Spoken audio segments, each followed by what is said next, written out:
And welcome, you're watching Good Morning India. I'm Gargi Rawat. Stay with us for all the news you need to start your day with. Let's take a look at the headlines we're tracking at this hour. Syed Ali Shah Geelani, the face of the Kashmiri separatist politics, has died at the age of 92. He had been ailing for some time. Internet has been suspended in the Kashmir Valley. Sources have told NDTV that many in the Congress are opposed to Prashant Kishor's induction in the Congress party. Sonia Gandhi will take the final decision. 36 children die of a mystery fever in Firozabad district of Uttar Pradesh. Again, there are no beds and local hospitals are full. Symptoms include high fever and dehydration.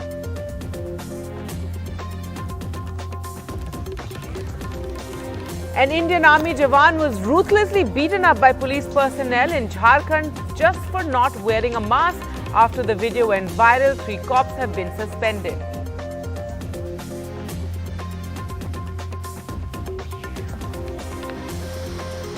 And Delhi wakes up to a third day of heavy rainfall. Delhi has seen the highest rain in September in the last 19 years already.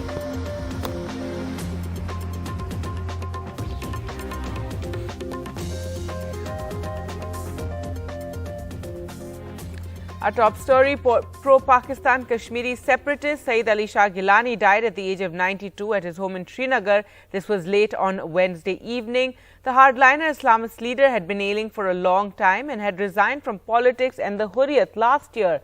In March 2018, he'd suffered a minor heart attack and had been hospitalized then. The last rites took place early this morning.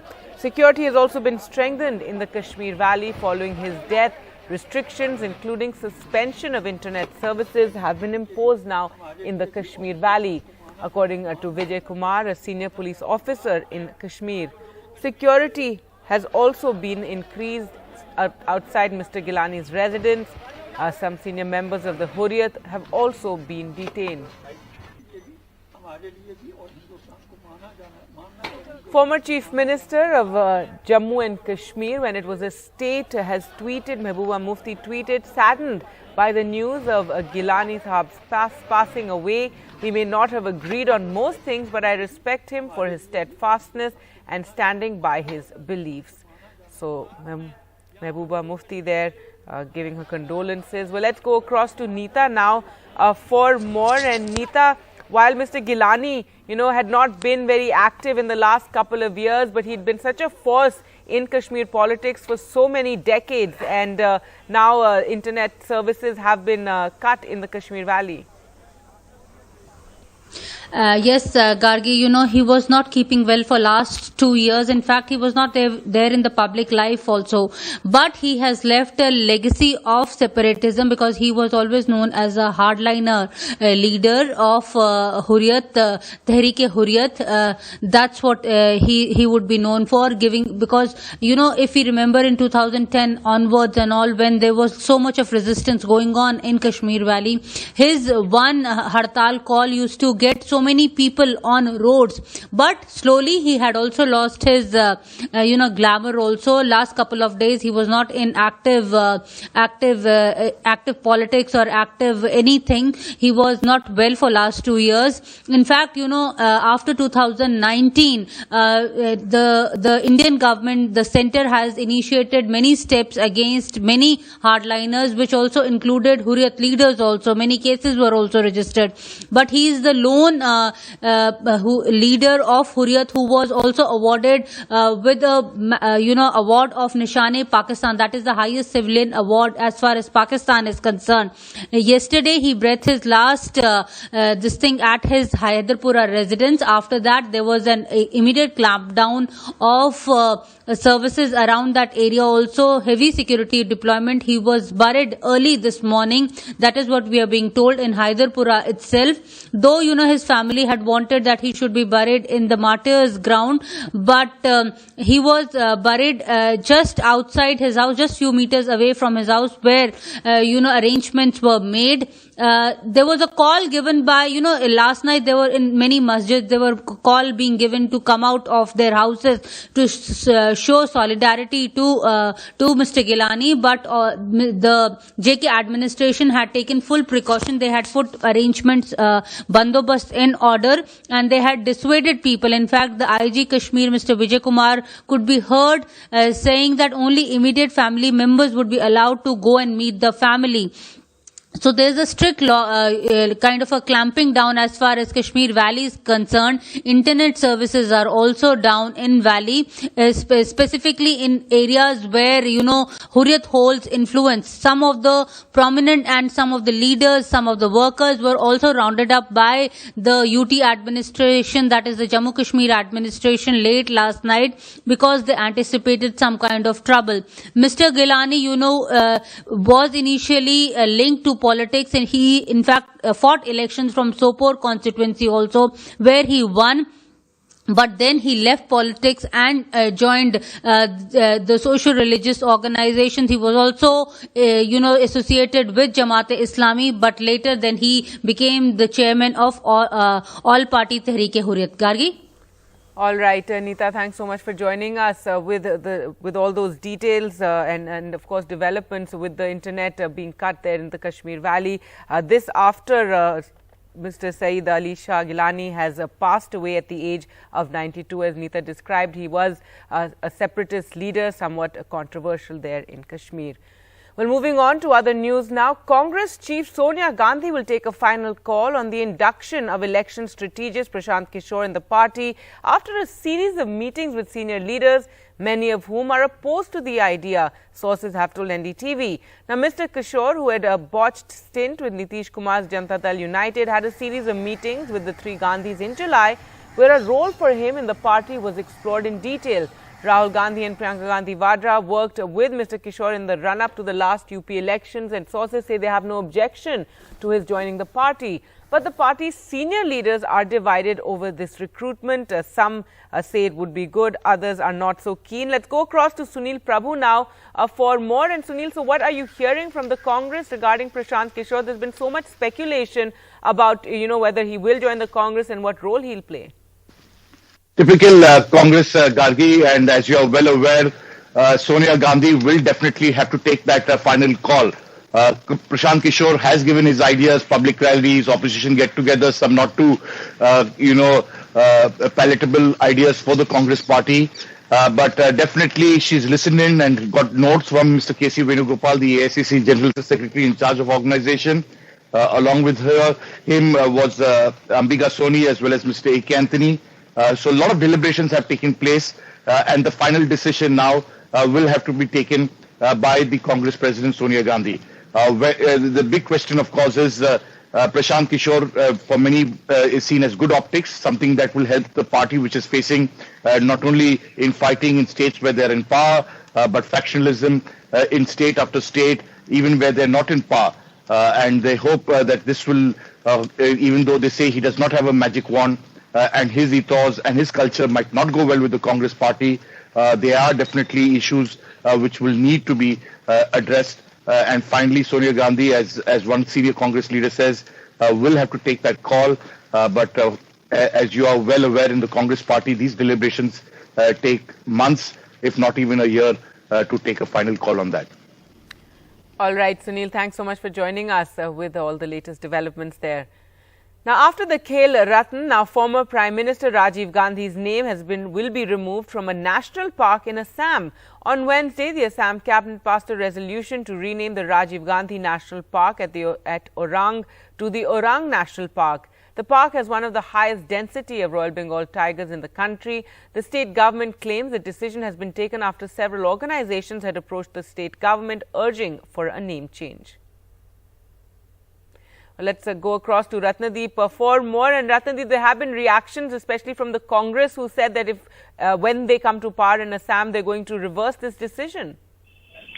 Well, that has been the Congress reaction, but the state government has already passed a cabinet resolution for dropping the name of Rajiv Gandhi from the name of the national park. Remember, now the park is known as the Rajiv Gandhi Orang National Park, but after this resolution has been passed and the notification done, the park will be known only as Orang National Park. Now, the state government claims that there have been several organizations from that area, as well as organization of the T tribe community, who have demanded that the name should be changed. Remember, this national park is located at Orang, which is surrounded by several tea gardens, and T tribe communities are a major factor in that area. Now, therefore, the state government claims that this is not a political decision, but this is a decision which they have taken after several, representation have come. But the Congress claims that this is a political decision that the BJP-led government in Assam has taken,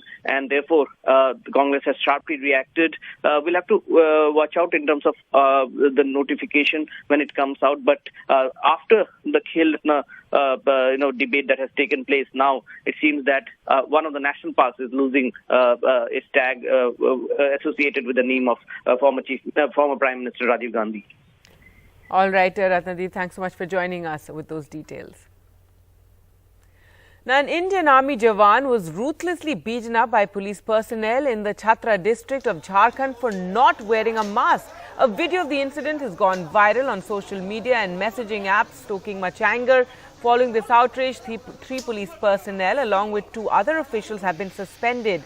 The action was taken based on a report on the incident which was submitted by officials in the Chhatra Superintendent of Police's office. Video footage shows the Jawan identified as Pavan Kumar Yadav being thrashed, kicked and slapped by a bunch of policemen. The cops were conducting checks in the area when Mr. Yadav arrived there on his bike. He was stopped by the policeman. His bike key was removed by one of the cops, which infuriated him, and he protested, which led to this beating. News now from UP's Firozabad, and 36 children have died there in just the last 10 days after they showed symptoms of fever, stomach pain and dehydration. What is this mystery illness? NDTV's Meher Pandey visited the Firozabad town to find out the facts. The grief-stricken family of 6-year-old Veer Pratap Singh, one of the 36 children who have died of dengue in western Uttar Pradesh's Firozabad town in just the last 10 days. Veer died on Saturday, 50 kilometers away from his home at a hospital in Agra with high fever and acute dehydration in his final moments. His family members say they first rushed him to the government hospital in Firozabad but were told that there were no beds available. The child's death just 2 days before Chief Minister Adityanath visited Firozabad and claimed the situation was under control. दिन भर यही बोलता है कि mummy बतका वीर भैया कहाँ हैं, वीर भैया कहाँ, तो उसे समझाते हैं कि ललारे अम्मा हॉस्पिटल में भर्ती करे आई हैं, दवाई चल रही है, वहाँ पे पापा हैं. Less than 100 meters from Veer's home, 7 children at the home of Reshma Bhagat are all down with the same symptoms: fever, stomach pain and dehydration. मदद मिली है? बहुत मदद नहीं मिली, कुछ नहीं मिला, नहीं इतना पैसा हम पे जो हम दवा कराएं बच्चों की. कहाँ गए आप दवा कराने? हम नहीं ले रहे हैं, किसी को 30 वाली कोई 40 वाली ले रहे हैं हम दवा. हाँ, कोई मदद नहीं, दवा में भी फर्क नहीं मिल रहा है हमको कोई. The only visible change on ground, a belated attempt to clean and disinfect drains in areas where the maximum cases have been reported. निर्देश भी दिए गए थे मेरी तरफ से भी और गवर्नमेंट की तरफ से भी, और जो लापरवाही है उसके बारे में उनको अवगत करा दिया गया था पहले भी. तो प्रोब चल रहा है? जी हाँ, जांच चल रही है, और कोई पानी है या किसी भी तरह का जल जमाव की स्थिति घर के अंदर है तो वो ज़्यादा खतरनाक है, और उस चीज़ के लिए उनको लगातार अवेयर किया जा रहा है पैम्पलेट्स के माध्यम से, अनाउंसमेंट के माध्यम से, और हमारी टीम्स घर घर लगी हैं, वो भी ये काम कर रही है. To execute the tall claims of house-to-house disease surveillance and hygiene education, there are barely any ground-level health workers. The reality is that for this area of 13,000 people, there are only 14 field nurses and ASHA workers working overtime. Inside the designated hospital to treat the suspected dengue cases, every bed is full, occupied by children with symptoms of fever, stomach pain and vomiting. The local BJP MLA says he has kept account and visited every home where there has been a death due to a viral fever. He says the actual death toll is at least 59. Firozabad में लगभग 50 से अधिक बच्चे इस बीमारी से मृत्यु के काल ग्रसित हुए हैं। हम खुद बहुत पैनिक महसूस कर रहे हैं और अपने अंदर बड़ा अपराध बोध है, अंदर बड़ा दबाव है। With Meher Pandey in Firozabad, Anusuya Mathur for NDTV. With that, time for us to slip into a short break. Coming up on the other side, we'll get you the latest on the vaccine drive, especially in Maharashtra. Stay with us.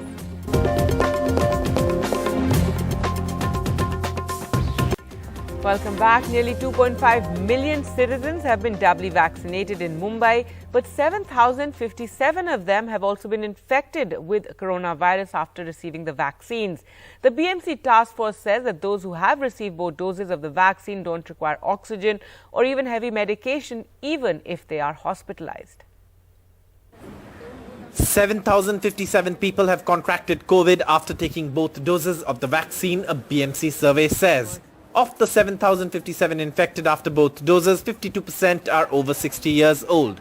Dr. Gautam Bhansali, a member of the BMC task force on COVID, says he is treating COVID patients who get infected after the second dose, but none of them need oxygen support or heavy medication. काफ़ी patient ऐसे भी हैं जो 2 dose लेने के बाद संक्रमित हुए।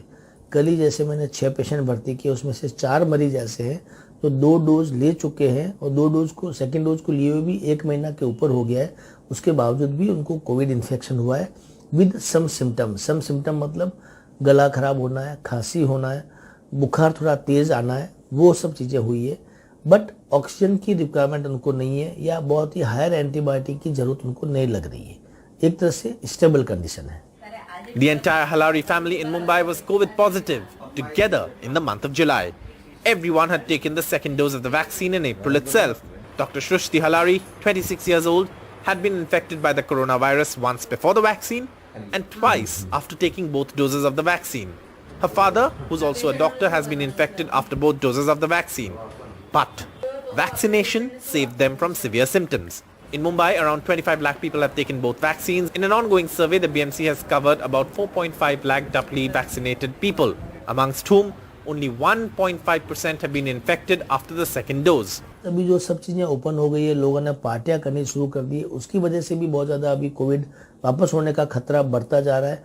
इसके अलावा जो अपन अगर देखेंगे, रोड पे देखते हैं, चौपाटी पे देखते हैं, पब्लिक गार्डन प्लेस में देखते हैं, हर जगह लोग घूम रहे हैं और मास्क का यूज़ नहीं कर रहे हैं। इसलिए हमारी कल मीटिंग हुई थी म्यूनसिपल कॉर्पोरेशन के साथ में और उसमें डिसीजन लिया गया कि इन सब जगह पे मार्शल बढ़ाए जाएंगे। अगर लोग बिना मास्क के दिखेंगे तो उन पे ज़्यादा फाइन किया जाएगा, उनको स्ट्रिक्टली वार्निंग दी जाएगी और फाइन भी लगाया जाएगा। सो मास्किंग सबसे बड़ा प्रोटेक्शन है, is as good as vaccine. The COVID task force has projected a third wave in Maharashtra in late September or the first week of October. The BMC hopes to vaccinate the largest number of people possible before that. In Mumbai with Pooja Bhardwaj, Saurabh Gupta, NDTV. In Assam, as a part of its major push for COVID vaccinations, health workers are taking risky boat rides down the flooded Brahmaputra to remote riverine islands to vaccinate people who may have been left out. Setting off to vaccinate some of the 30 lakh people who live on Chor and Chaporis in Assam. Riverine islands that dot the Brahmaputra river and its tributaries. Many among them have got the first dose already. The Brahmaputra and its tributaries in Assam are once again flooded, but this does not stop these rural health workers to reach out to far-flung riverine islands to inoculate people with a COVID vaccine. The target of this team is Topabari Chor, a riverine island, and vaccinating 600-odd people living on it before the third wave arrives and before floods completely cut it off. Kamrup district has about 55,000 people living on 27 river islands waiting for the jab. Now since there is flood, again the difficulty has risen a level higher. Now our people like the frontline workers, ANMs, ASHA workers, the verifiers, crowd management people, they have to be in the waters while vaccinating too. Vaccination camps are under the shade of a tree or on the boat itself. Doubly challenging is the poor connectivity and villagers still suspicious of the jab. তাতে শুনি আছোঁ যে 3 দিন 4 দিন জ্বৰ আহি যায় সেইকাৰণে মই কৈছে তো ভ্যাকচিন হল 10 জনৰ কাৰণে হয় আৰু 4 ঘণ্টা থাকে 4 ঘণ্টা আমি 10 জন গুট নোখোৱালৈকে আমি এটা ফাইল খুলিব নোৱাৰো আৰু ইয়াতে প্ৰবলেম হয় কি আমাৰ নেটৱৰ্কৰ প্ৰবলেম হয় অলপ সেইকাৰণে ফোন নাম্বাৰ কাৰণে দিগদাৰ হয় নেক্সট ড'জটো কাৰণে আনিবৰ কাৰণে মাতি আনিবৰ কাৰণে আৰু মানুহবিলাকে তো খেতিত যায় খেতিত যোৱাৰ পাছত আমাৰ আছাই গাঁৱত গৈ আৰু মাতি আনিবগে লাগে পথাৰৰ পৰা ভাল সুবিধা হৈছে আৰু ভয় ছয় আৰু মানুহ নহৈছে আৰু সবেই ল'ব আৰু হয় কাৰণে সবেই কৈছে বেজি ল'ব লাগিব যে আইলি আৰু আমি ল'ম বেজিটো A major push to the vaccination drive in Assam means reaching out to the last man standing, and that's what these rural health workers are doing amid rising floodwaters in the riverine island, inoculating hundreds of people who otherwise would have been left out. From the Tapabori Chor in Kamrup rural district of Assam, with camera person Sanjay Chakravarti, this is Ratnadeep Chaudhary for NDTV. The former Finance Minister P. Chidambaram spoke exclusively to NDTV on the new GDP numbers. He said the centre did not boost expenditure. He says the unlock after the coronavirus wave will automatically boost the economy and that the government did not have much to do with it.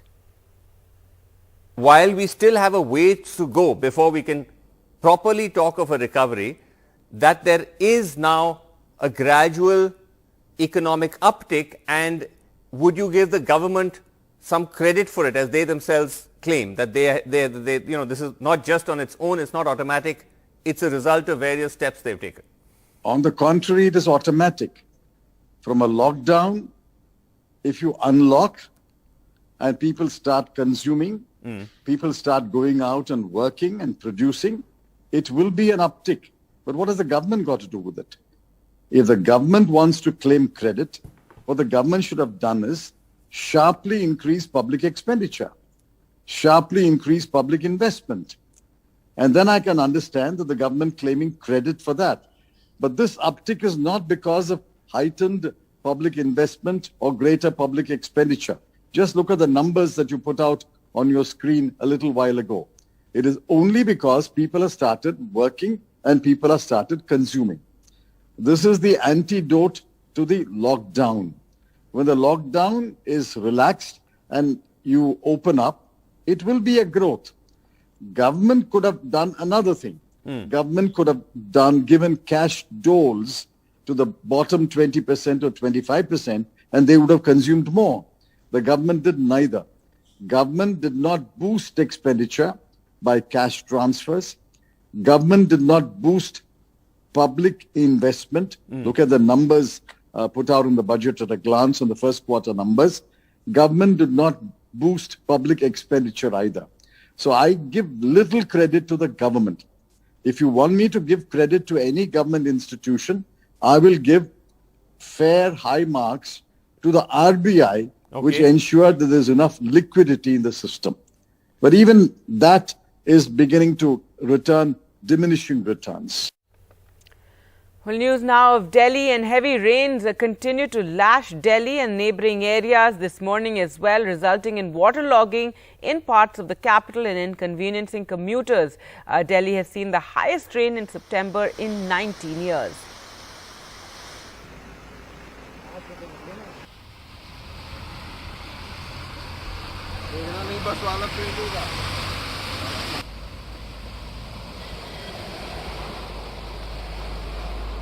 Well, time for us to slip into a short break. Coming up on the other side, international news and also the surge of COVID in the United States. Many children are affected.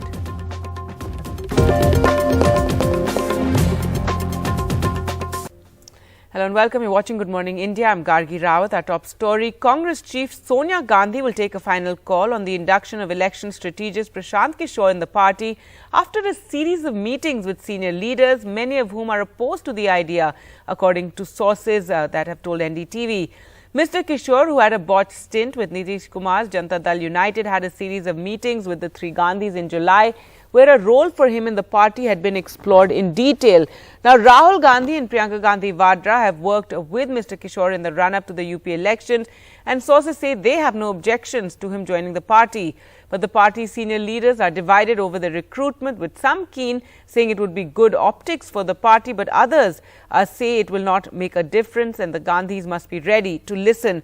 Well, let's go across to Sunil Prabhu for more. And Sunil, there's been a lot of speculation around this, especially after Prashant Kishor's meeting with the Gandhis. But tell us what you're hearing.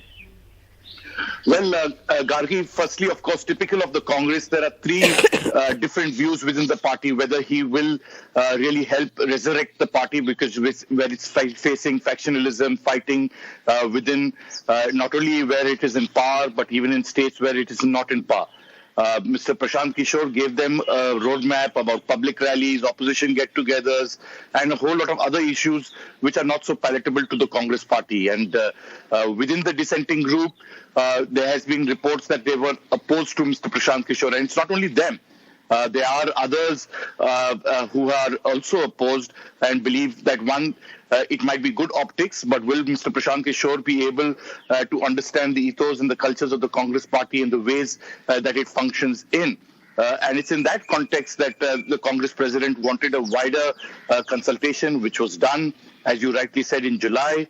It's been over a month. And till now, no decision has been taken. It's been clearly something, as a senior leader said, might take even longer for the Congress president to take a call. But either way, the Congress president has been authorized now to take that final decision of whether Mr. Prashant Kishor should join the Congress party and give that roadmap to help resurrect the party, which has been facing not only infighting, but even the authority of the Congress president has become a question mark on, and as we've seen in state after state, be it in Punjab or Chhattisgarh, as well as in election-going states. So it's in that context that the Congress is looking towards Mr. Prashant Kishor, but Sonia Gandhi to take that final political call whether he should be inducted in the party or not.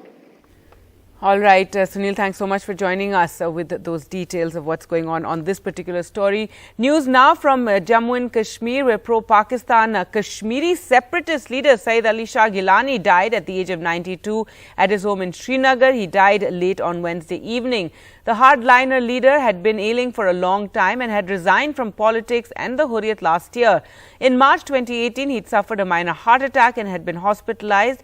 The last rites took place early this morning. Security has been strengthened in the Kashmir Valley following his death late on Wednesday evening. Restrictions include suspension of internet services have been imposed. Well, let's go across to Nazir now for more. And Nazir, a lot of steps being taken by the administration to ensure there's no trouble after the death of separatist leader Syed Ali Shah Geelani. Well, soon after this death of 92-year-old separatist leader Syed Ali Shah Geelani, government, there's a clampdown in Kashmir, restrictions across all 10 districts of Kashmir Valley. Internet has been, blocked, both broadband internet and mobile internet. All mobile phone services, voice call services, except BSNL, have also been suspended as well. So it's like the, communication blockade like August 5 when all the, communication was blocked in Kashmir. The government has concern. They are saying that they don't want any trouble. They don't want any large number of people to attend his, funeral, and that funeral has taken place during the night. What police are saying that some relatives attended the, funeral of Geelani near his residence in Hyderpura, but the family is saying that police took the custody of the body of Geelani and that he was forcefully taken. They wanted that his burial should take place in the morning, but he was buried in the night, and no member of the family, this is what son of Geelani is saying, no member of the family was allowed to attend his funeral prayers. So that's what the family are saying, but police are saying they had concern, they don't want any trouble to happen. Geelani is an end of era for many ways in Kashmir when it comes to the politics, separatism.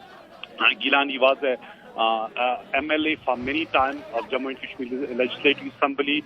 Then in 90 he became the top separatist leader, and he was, someone who hold the sway for last 30 years when it comes to separatism. Many people remember him for many ways. Some say he was very tough, he was very steadfast, he never compromised. But some say he brought miseries. He called for most of the shutdowns in last 30 years. There have been more than 2,500 days of shutdown in Kashmir, and Geelani has called most of them. children would call him Chutti Baba because their schools were shut. But for his supporters and those who admire him, he was their icon. They look towards him. But it is a symbol of political separatism. He is gone with the death of Geelani. Now it would go more largely underground. That would remain a bigger challenge for the government, how to deal with this, which is invisible separatism, which is faceless separatism. He was most of the time manageable, but his death, nobody had thought that Geelani would die like, this, when there would not be even a funeral, there would not be any, last rites family would not be allowed to do so. This is what the family are saying. They are saying the police broke the doors there and then they took the body. But the police are saying that some relatives of Geelani, they attended the funeral. They say family wanted some of the relatives who live outside Jammu and Kashmir and in different parts of Kashmir should also attend, but that was not allowed given the security situation in Jammu and Kashmir. Gandhi. All right, Nazir, thanks so much for joining us with those details. News now from Punjab, where President of the Akali Dal, Sukhbir Badal, is on a 100-day poll campaign visiting 100 assembly constituencies. Now, while the Congress and Aam Aadmi Party are in a fix over their chief ministerial candidate, Akali Dal has launched its poll campaign, and Sukhbir is even announcing candidates from the constituencies that he is visiting. Let's go across to Ghazali for more. And Ghazali, tell us more about this campaign, this 100-day poll campaign by Sukhbir Badal, and also the trouble he's having with some of the farmer groups. Yeah, certainly the poll fever is now in Punjab with Akali Dal leading on the rest of the party, which is certainly trying to get over this crisis or the almost a similar situation, or not to that effect, but problems are cropping up.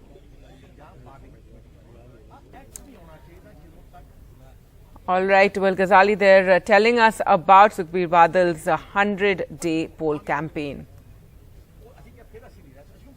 News now from the northeast, and after the Khel Ratna, now former Prime Minister Rajiv Gandhi's name has been removed from the national park in Assam.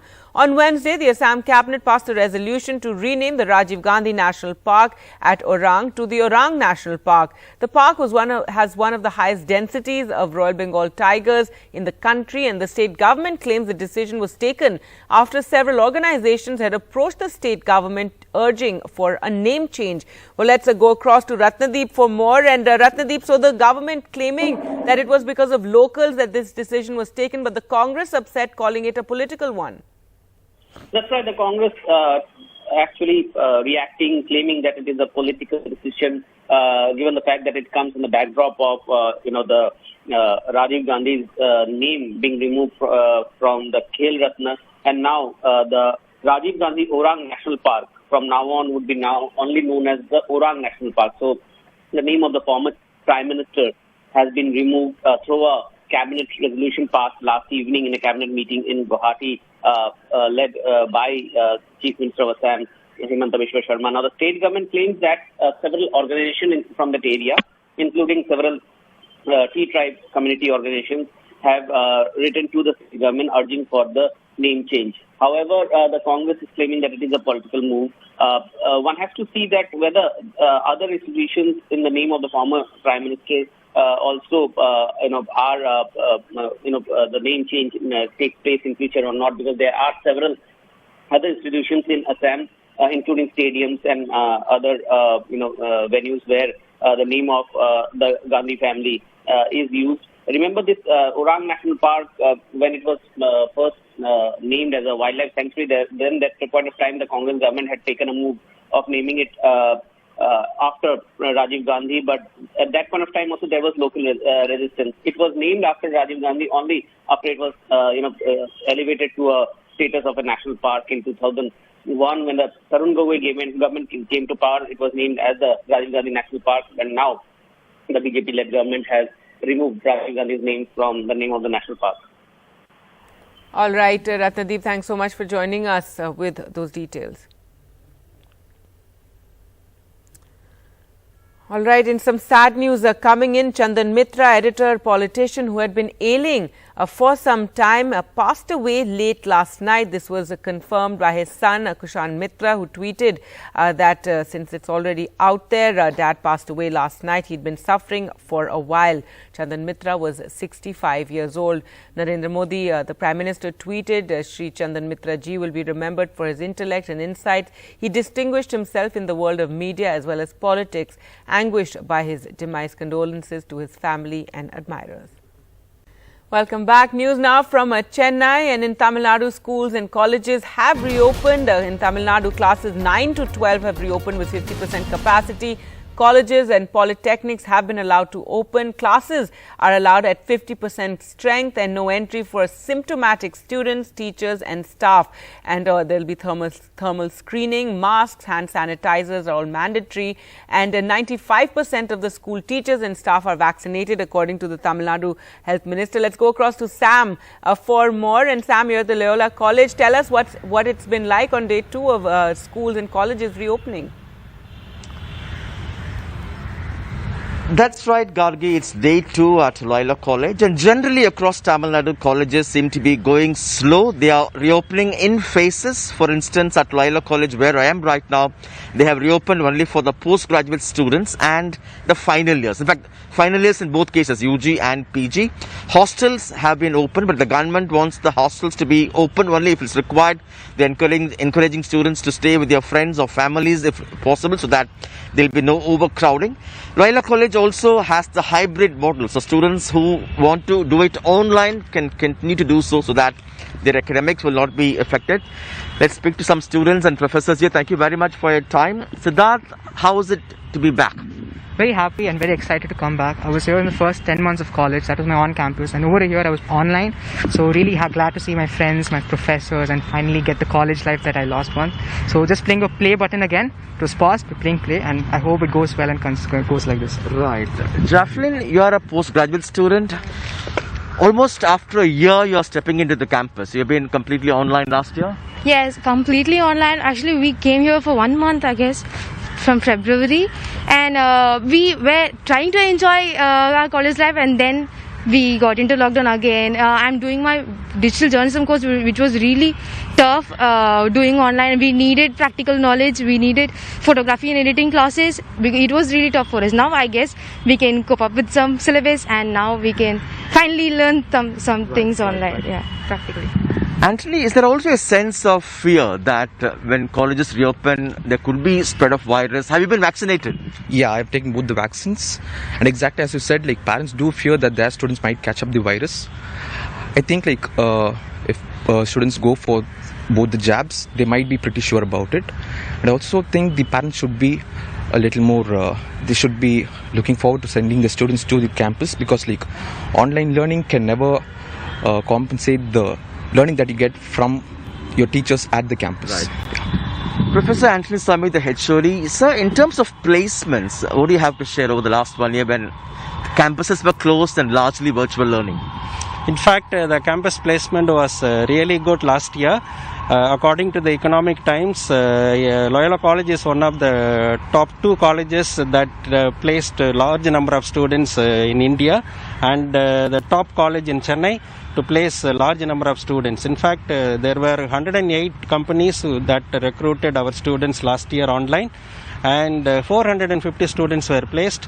The highest package was 22 lakhs per annum, right, and the average package was 6 lakhs per annum. Right. In fact, it was really good last year. Right. Thank you all very much for your time. So colleges reopening cautiously, and they're confident, Gargi, that over the next weeks they'll be able to increase the strength. Of course, at the moment, government has allowed only 50% attendance at any point in time. All right, Sam, thanks so much for joining us with that. Now, schools, colleges reopening as COVID cases are down. Let's bring you the latest data that has been released. And India reported 47,092 new cases in the last 24 hours. Let's go across to Meher for more. Meher, give us more details of the data that's been released. Yes, Kargi. So in the last 24 hours, there have been 47,092 cases. This is a bit higher than the week's average. Most of it is still coming from Kerala. What is promising is that vaccination has significantly increased in the past 24 hours. In the past week. The average has gone up significantly. More than 81 lakh doses have been administered.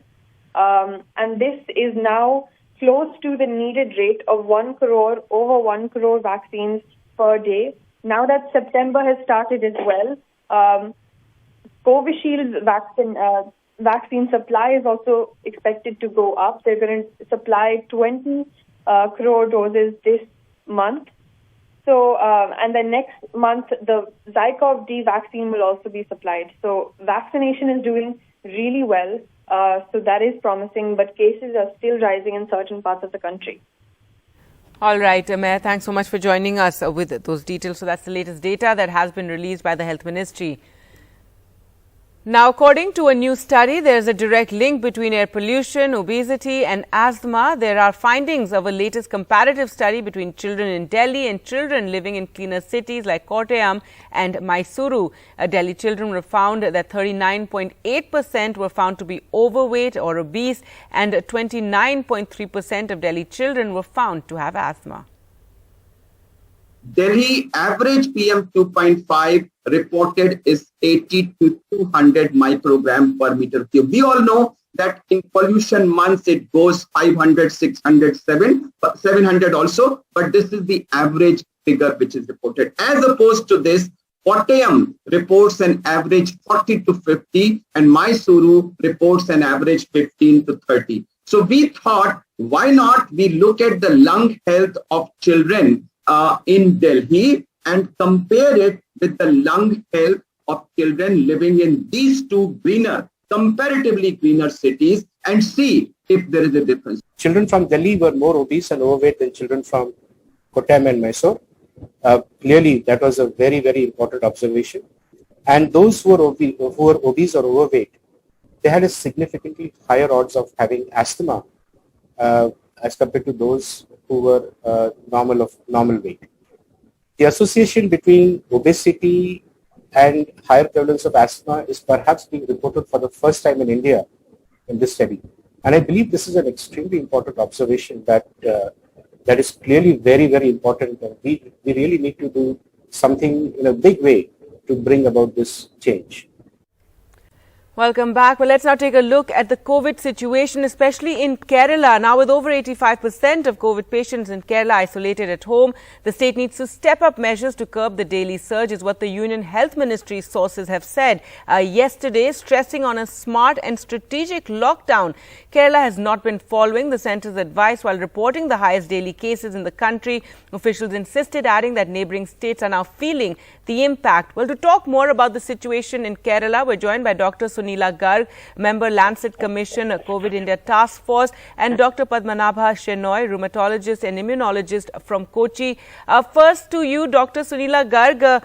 India reporting around 40,000 cases every day, and a significant proportion of that is coming from Kerala. So that remains a big concern. Now the centre, sources have told NDTV that the centre feels Kerala is not following the advice being given by the centre. Yeah, thank you so much for having me on the show. Good morning. And yes, go ahead. Yeah, so I wanted to say that basically, now we are getting about more than 70% cases from Kerala itself. Now, though, initially it was, that people were seropositive or 44%. We have got a big chunk of population.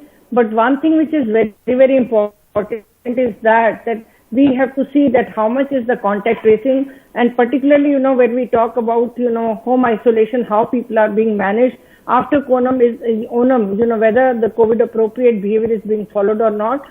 It's a question of concern now. What I'll say is, when we are seeing continuous rise in cases, it is not an easy situation. And from a public health perspective, definitely I'd like to say that we need to definitely have a close watch on the situation, because the life and livelihood, they go together. And that's where we have to break the chain of transmission. And even if, basically we have to close the place for about 15 days, that will not be a kind of it is a difficult situation. It's a difficult decision, but we have to go very, very carefully because the situation doesn't look that good. People may not be, kind of hospitalized, all of them, but we need to see that, over a period of time. We have seen constant, increase in smaller number of deaths also, and there are quite a number of patients in ICU. So I feel that it is very important that we need to keep a very close watch on the situation, and we need to watch. And even if, as I said, that from a public health perspective, we have to break the chain of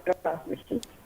Right. Dr. Shenoy, what would you say about this criticism from the centre saying that, Kerala is not following their advice closely, also saying that many people who are in home isolation, they are not following the rules, talking about contact tracing and saying that it needs a strategic lockdown and that neighbouring states are feeling it now because we do know Karnataka has announced mandatory, quarantine for those coming in from Kerala. No, see, Kerala cases were expected to go up. There is nothing unusual about it. Post-Onam, we were expecting a surge, and Kerala is prepared to face it. See, if you look at the ICU capacity is still around 60-70%. So we have 30% beds vacant. And whatever ground reports say, says that those patients who have been vaccinated, as you know, Kerala has been vaccinated, the maximum percentage of the population, around 25% of the population has got full vaccination, adult population I am meaning, and 80% has got, almost 80% has got single jab. So that, and there are a couple of districts which have almost achieved 100% of the adult population vaccination. And as we know the lessons from UK and Iceland and etc., in vaccination also we are getting breakthrough infection, but this breakthrough infections are not sick and they are not getting admitted in hospital. That is a silver line we should not forget. But the most important thing is we should not look at the overall number. Previously we used to look at the overall number and thinking that out of 100, 3 will get admitted out of hospital and 1 will probably die. But with vaccination, the rules of the game have changed. What has happened is out of the 200, 1 get admitted to hospital and out of 300 or 400, 1 died. So the death rate has come down, ICU admission has to come down. Definitely, I will agree with Madam that Kerala situation is worrying in coming weeks because one of the cases has started increasing last week. So in the coming weeks, if ICUs are becoming full, we may have to increase the curves. And contact tracing is needs to improve. There is no doubt about it. And quality of testing, like we have to shift from antigen to PCR. Significant number of more than 60% of the Kerala's tests are accounted by antigen, which has its own problems. Although it has advantages like the fast reporting is a very good advantage, but false positivity and false negativity is always an issue. So I think Kerala needs to improve the quality of testing and contact tracing. And but look at the overall picture. Look at the ICU admissions. Look at the ventilator occupancy, and and based on that we have to change the type of restrictions we impose, because livelihood is also extremely important. Kerala's economy has gone into severe crisis.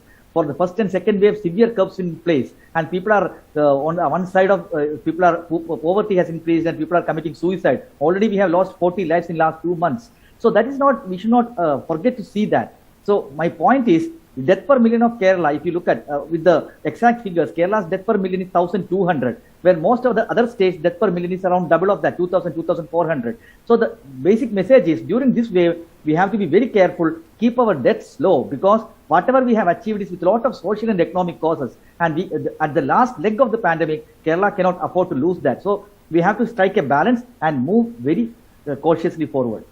All right, Dr. Garg, so Dr. Shenoy, they're saying that, they're expecting cases to go up even higher, especially after what happened during the Onam and when restrictions were somewhat lifted.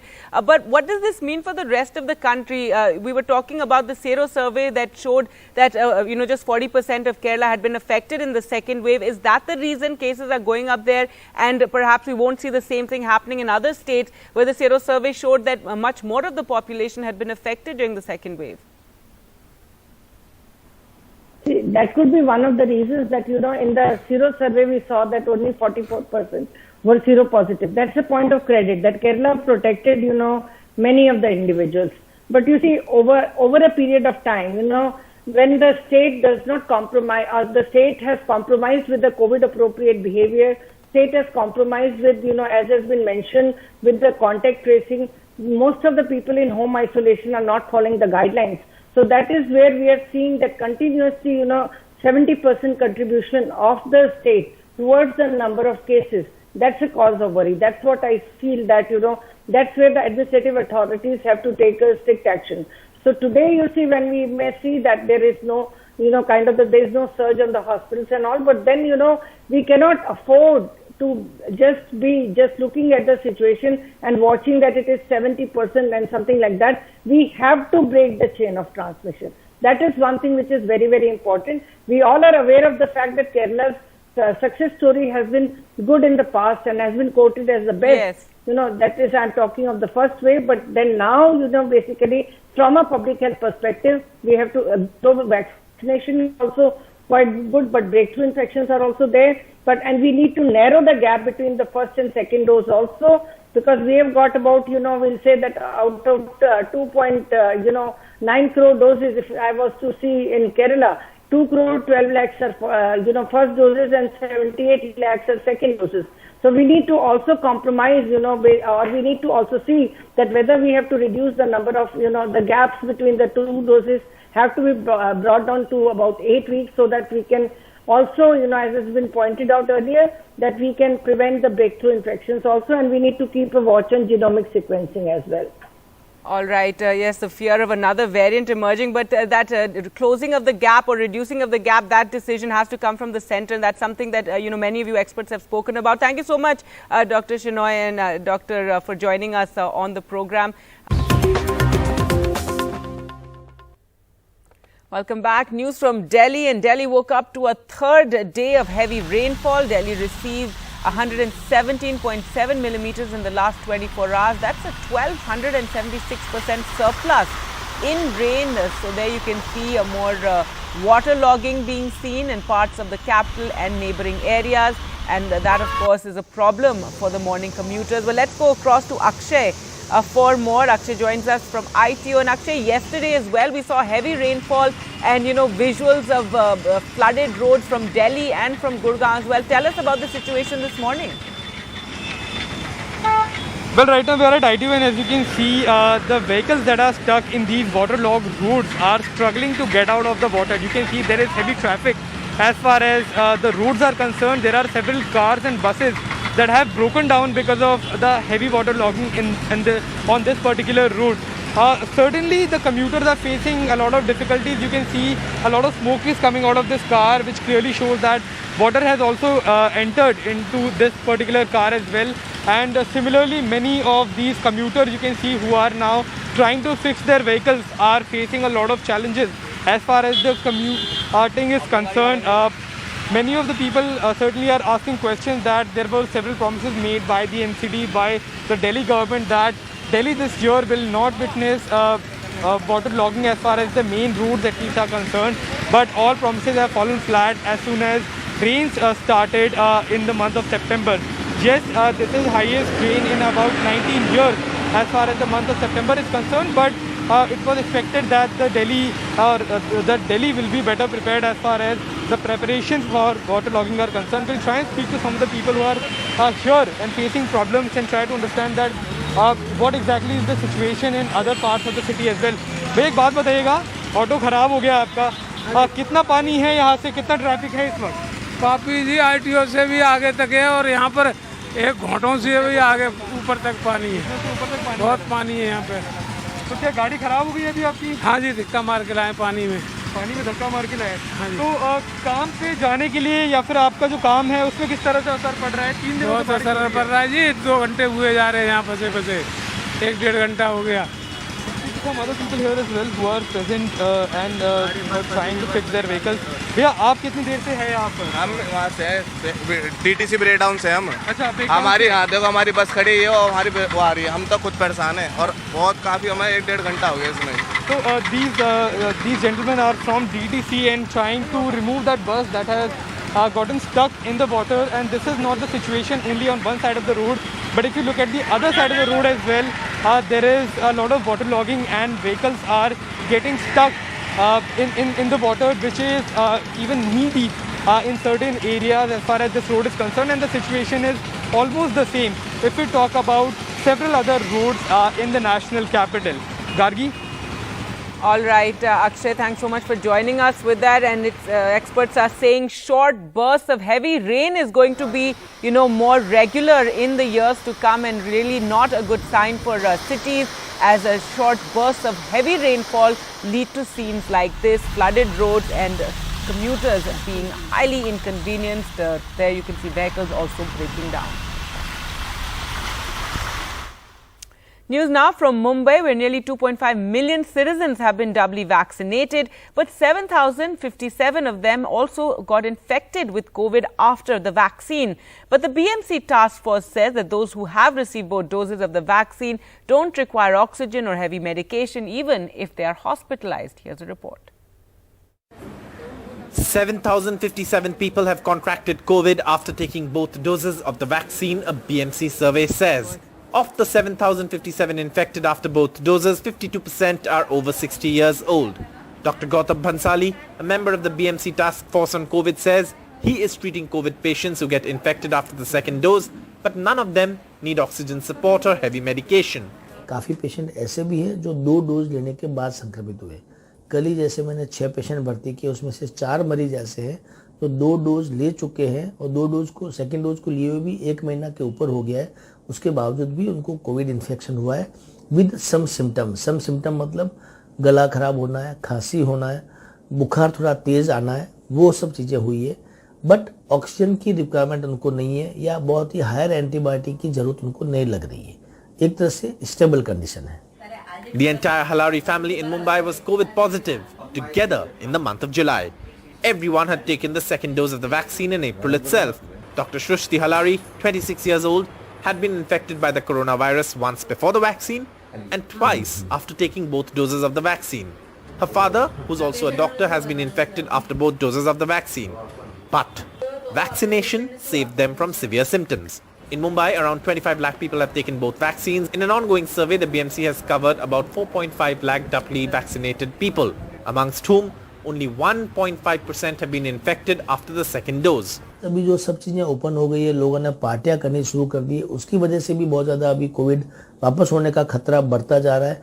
इसके अलावा जो अपन अगर देखेंगे, road पे देखते हैं, चौपाटी पे देखते हैं, पब्लिक गार्डन प्लेस में देखते हैं, हर जगह लोग घूम रहे हैं और मास्क का यूज नहीं कर रहे हैं. इसलिए हमारी कल मीटिंग हुई थी म्युनिसिपल कॉर्पोरेशन के साथ में और उसमें डिसीजन लिया गया कि इन सब जगह पे मार्शल बढ़ाए जाएंगे. अगर लोग बिना मास्क के दिखेंगे तो उन पे ज़्यादा फाइन किया जाएगा, उनको स्ट्रिक्टली वार्निंग दी जाएगी और फाइन भी लगाया जाएगा. सो मास्किंग सबसे बड़ा प्रोटेक्शन है, is as good as vaccine. The COVID task force has projected a third wave in Maharashtra in late September or the first week of October. The BMC hopes to vaccinate the largest number of people possible before that. In Mumbai with Pooja Bhardwaj, Saurabh Gupta, NDTV. And finally, a roundup of all the entertainment news with Rohit. Yami Gautam's promoting her film Bhoot Police, and Madhuri Dixit has launched an OTT platform. Hey guys, it's time to get you some news from the world of entertainment. Yami Gautam's next release will be Bhoot Police. Take a look, that's Yami Gautam promoting her new film at a hotel in Juhu. That's Juhu Beach behind her. That's Yami Gautam promoting her next film Bhoot Police, which will be her next release with Saif Ali Khan and Arjun Kapoor. Madhuri Dixit launched a Marathi OTT platform and she was asked the secret of her success. Listen to what she had to say. The way I've been brought up, माझे आई वडील वगैरे नेहमी मला सांगायचे की काही परिस्थिती असो आपण आपला बेस्ट द्यायचा, आपण काहीतरी करत राहायचं लाईफ मध्ये. आणि I just followed that basically. ते म्हणतात इंग्लिश मध्ये when life gives you lemons make lemonade, right? I interviewed actress Konkana Sen Sharma for her next release, which will be a web series titled Mumbai Diaries 2611. You know, everyone knows 2611. Like, so I've covered it all 3 days outside the hotel. Everybody has a story. Either they knew someone. Is this a series that shows the devastation? Is this a series which is all action-packed? Or what would you like to tell the audience at this stage? You know, Rohit, this is a show which has used the events of 2611 as a backdrop. Okay. So it is really our context. It is not, you know, like a documentary. It doesn't go into the hows and whys and all the details faithfully like that. It is a fictionalized account of 2611, but basically our show is a medical drama. It's a medical drama. It's set in Bombay General Hospital, which is a government hospital in Mumbai, where in our show we have shown the terrorists have entered at a certain point in the season, which actually had happened. They had entered, I think, Kama. Yeah. And they were, of course, there for a brief period. We've extended it slightly for dramatic purposes. And so it's all unfolding in real time. So it is action-packed. It is very dramatic. We are really looking at it, post-COVID, I think we all have a newfound appreciation for our frontline workers, an awareness of the first responders and what they go through, and their lives are not easy. I think in any case, in a government hospital, even in a big city like Mumbai, there are a lot of, things left to be desired. There's a shortage of beds and, of equipment, supplies, etc. It's not ideal at all, So it's the journey of the lives of these doctors, the nurses, the ward boys, the administrative staff, and, their personal journeys, of course, that they're going through, though we don't get into that in a lot of detail. Sure. The patients over there, and then these events unfolding and how they are dealing, So it's a medical drama thriller. Well, that's all we have from the world of entertainment. Thanks for watching.